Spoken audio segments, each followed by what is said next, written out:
train right on cue. Coach, let's set the scene. We're at Kelly's Pub right off campus. You're wondering, why are we here on a Monday at noon? Because I know you got practice coming up. We're here to do a deep dive on Operation Drinks on Me. And we're going to go back to the Marquette game a month ago, mid-January. I don't know the backstory behind this. Was the plan to go out at some point in the season for drinks with the students, or did it happen that day around the Marquette game? Yeah. First of all, thanks for being here. It's great to be with you, Paul. The plan was at some point this year to potentially do something like that. Right. I didn't tell anybody. I just had the idea, and I said, hey, at some point after some win, I would like to buy the students beers. Right. And I said, I don't know when. We'll see if we get a win that's kind of worthy of it. And I didn't tell my wife. I didn't tell my staff. I didn't tell anybody. I just kind of waited for the right moment. We hadn't beat Marquette in about 5 years. Yeah, and that's a natural rival, right? It is. It really is. And it's one that, we really want to try to encourage. They've had the better hand for a number of games. So it was an incredible atmosphere, and hopefully you had a chance to watch it. I watched it at home, and I could feel the student section. I saw that the numbers were big in the student section. But when you're coaching, you can feel the student section? For sure. Yeah. It's amazing what's happened here. So last year we had a huge jump in attendance. Right. It was St. John's #1. We were second in overall attendance jump. This year we've had another jump in attendance. Right now we've had the biggest jump in Big East play from year over year. So this is 2 years of attendance jump. Our staff's done an unbelievable job with just getting the word out. And I think the way we've played has been fun for people to watch. But that night was the highest student attendance in the history of Wintrust. Right. So you're not at halftime thinking about this. You're working on strategy for the second half. Right. You're not like thinking about which bar are we starting at No. that point. No, I'm not. It was always going to be Kelly's. Okay. It was always going to be Kelly's because when I got here, Bruno and other people told me, hey, this is kind of the place. I mean, you could throw a basketball. It's a three-pointer from campus. Exactly. It's right by campus. It's kind of the neighborhood bar. So take me into the postgame. The postgame, you get the win, great win. Everyone's going crazy. What do you say to who? They told me, one, they gave me the student attendance number, said it was the largest student attendance. The energy was great. We were down 8 at half. Yeah. And ended up we're going on a 14-0 run in the first 5 minutes of the second half. A lot of that was spurred by our students, the energy in the building. So, I went through all the media stuff, and the thought just came to me. And I said, hey, fellas, I'm going to tweet out that I'm buying beers for the students at Kelly's. And my director of operations was like, whoa, let me talk to you. He's your calm down guy, right? Yes. He was like, let me get in touch with Nina, who's in charge of our marketing. She'll run it by Dwayne. I said, no, I'm just gonna tweet it out. Right. Like, I want it to be impromptu, so I'm just gonna tweet it out. So, Coach, I'm at home. I see you. I follow you on Twitter and DePaul on Twitter, and I see it. And I was like, well, he's clearly been hacked. And then it's like, I think this is real. Great win, Marquette. Let's go over on the way back to the program. And what happens next? You guys, the staff, the crew, starts heading to Kelly's? Yeah, it is. Now, this one's on me. I didn't alert anybody. I didn't let Kelly's know. I tweeted that is true. I didn't let Kelly's know. So they had a function here that night. They were booked. So I drove up here. There was probably 15 to 20 students, all guys. Of course. Waiting right outside Kelly's. And I rolled down my window and said, hey, anybody thirsty? And they're like, let's go. They were all hyped. And so we had to find an alternate place. So we went to Home Slice. And we actually made another stop, which is where one of the videos came out. The social media team put out. So it became a crawl.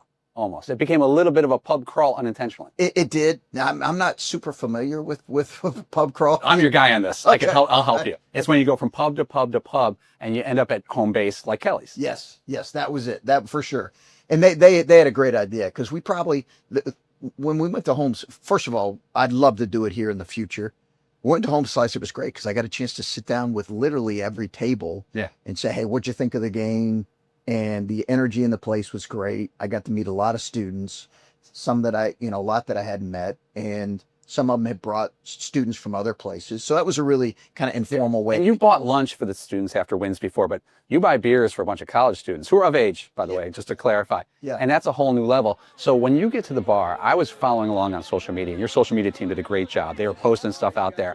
And it was so original. Like you said, it wasn't planned out for weeks. It wasn't like sanitized and let's just go. Yeah. This is a great win. Let's have a great night. when you were sitting there at the bar and you're talking to the students and you're helping them get drinks, do you have like that out of body moment, like we're here? I did, because one of the things we tried to do when we got here day one, and you know this because you and I've talked a little bit, is we had to re-energize this program. Sure.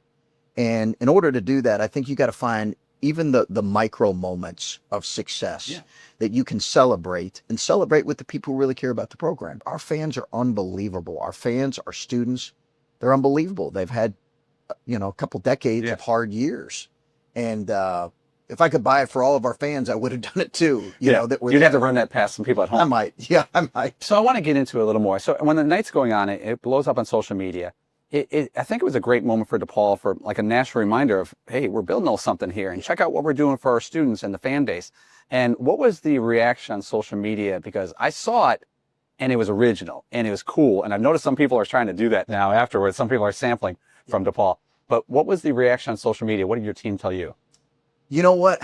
And I'm bad with social media because I'm a coach, right? I'm not really trying to be great at that. I'm trying to be as good a coach as I can be. So, I can't, it's hard for me to anticipate what things are going to grab the attention of people, but I think the fact that it was original, I think the fact that it was genuine, I did hop up on the bar and, Had you ever bartended before? No, Okay. I have not. Your first shift here. Yeah, it was. I mean, I was bringing drinks out, spilling beer on me. I mean, it was quite a night. Yeah, I was watching on social media and I got texts from people who know I support the program and grew up around here.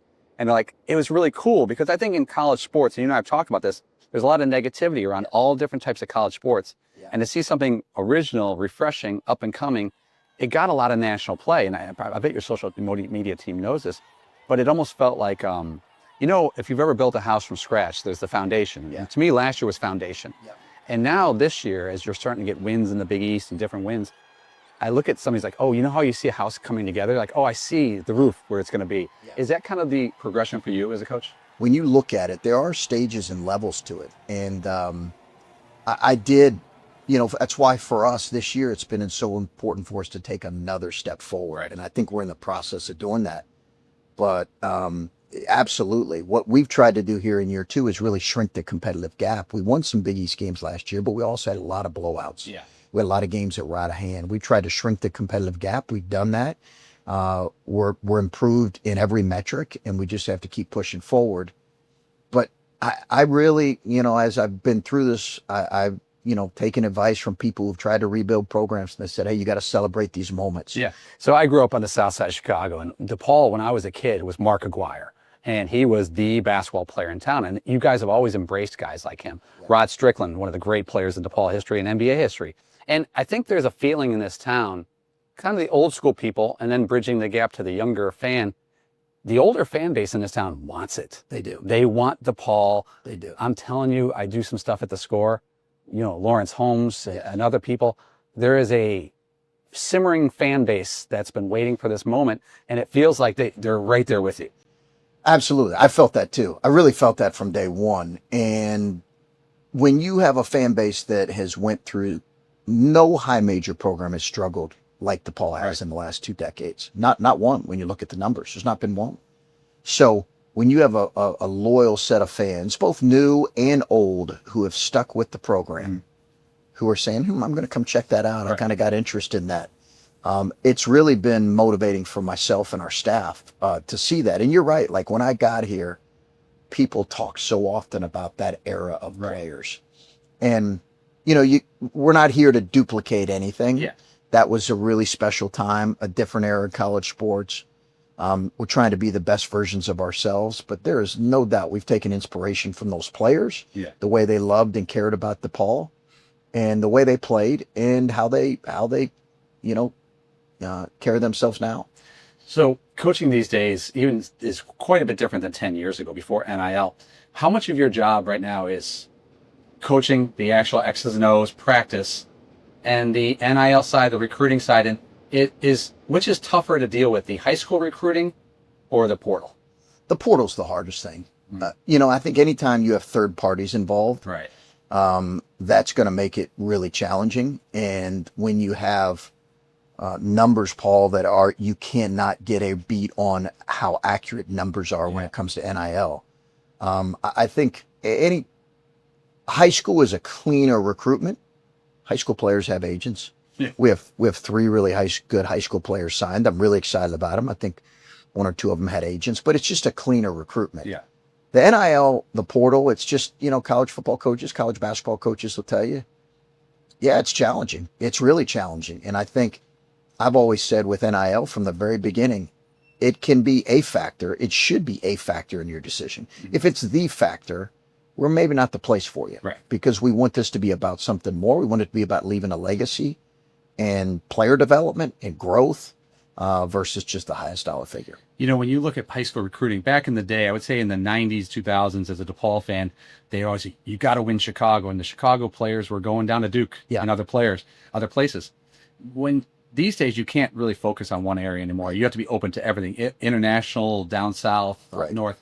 Is there anything off limits these days with recruiting? Not at all. We've really tried to put it into a couple different areas in terms of how we're going to build our roster. Certainly Chicago in the suburbs, city and suburbs are going to be an important part of our high school recruitment and also part of our transfer recruitment, guys coming back who from that area who are playing at other schools. That is going to be an important area.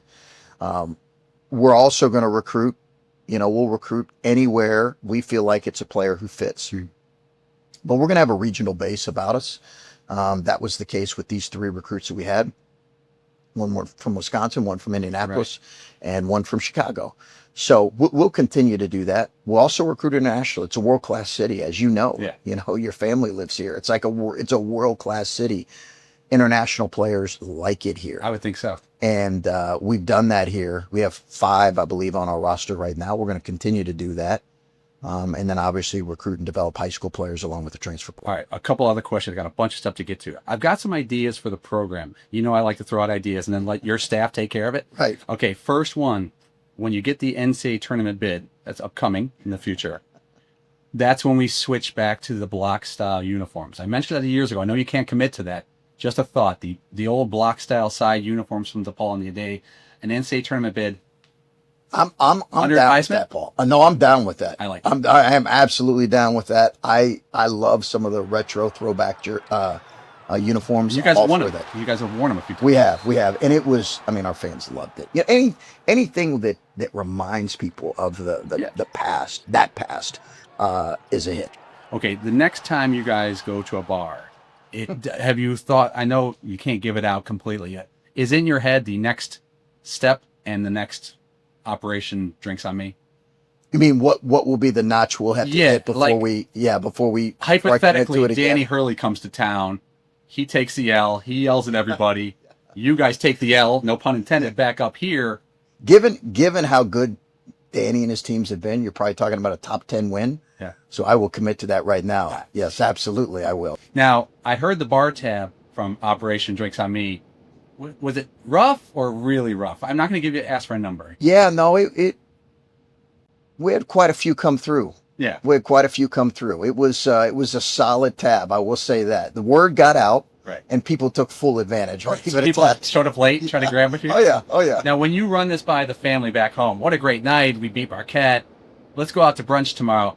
By the way, we may have to use your credit card. Mine might be roughed up. Right. Yeah. Is that what happened? Well, you know what? I left my card at the second bar, the bar crawl, the second bar. I was walking out and I was like, hey, somebody grab my, I'm okay with this, but I do need my credit card at some point.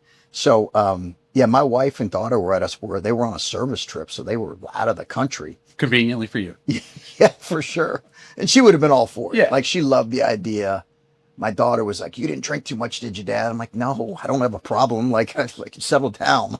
I think I had 1 beer, but I was like, yeah, they really loved the idea and they were all for it. And they've been a big part. My family's been a big part of us kind of just throwing ourselves into this job. The state of sports in Chicago right now. The Bears are on the upswing. Yeah. The Cubs are looking great. Clearly the Sox have room to build, but they're going in the right direction. And I'm sure as a coach, you've been to Chicago, but now you live in Chicago. The entire sports scene at DePaul's placing it going forward. First of all, I've loved this city. I don't know that I ever anticipated that we would live in Chicago or a city this big, and we've absolutely loved it. And coaches are used to moving. They are. Absolutely we are. It's just, I've always kind of been a mid-sized town. Right. I didn't anticipate living in a city this big, but it's been great. The people have been great. I've loved it. I love the area we live, and I really have enjoyed following the professional teams here. Can we get Caleb Williams to practice? I would Do you want me love to? it. Yes, if you could arrange that, I don't know if I have that kind of pull. that would be a hit. I got asked about him a couple times last year, just because there people in the media are saying, "What do you think about it?" I think Caleb Williams is phenomenal. I think he's young. This is before he had kind of this year. I said he's absolutely a bona fide, Right. high level, top 5, top 7 quarterback in the league. I really believe that. So I'm super excited I've been able to follow that story. That was obviously the biggest story in the sports world. But you mentioned the Cubs have been really fun to watch. We go and watch Cubs games. I've got a divided staff between Cubs and White Sox fans on staff. We go to a lot of Bulls games. It's been a lot of fun. And we got to find out from the Pope if he was a DePaul fan. I know he's a South Sider like me. Yes. Wouldn't be surprised if he was a Mark Aguirre fan back in the day. Okay, now you're kind of new to Chicago over the past 2 years. A couple Chicago things.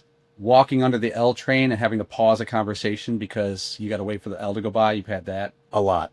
Like you're talking to a recruit. You're like, we'd love to have, Yes.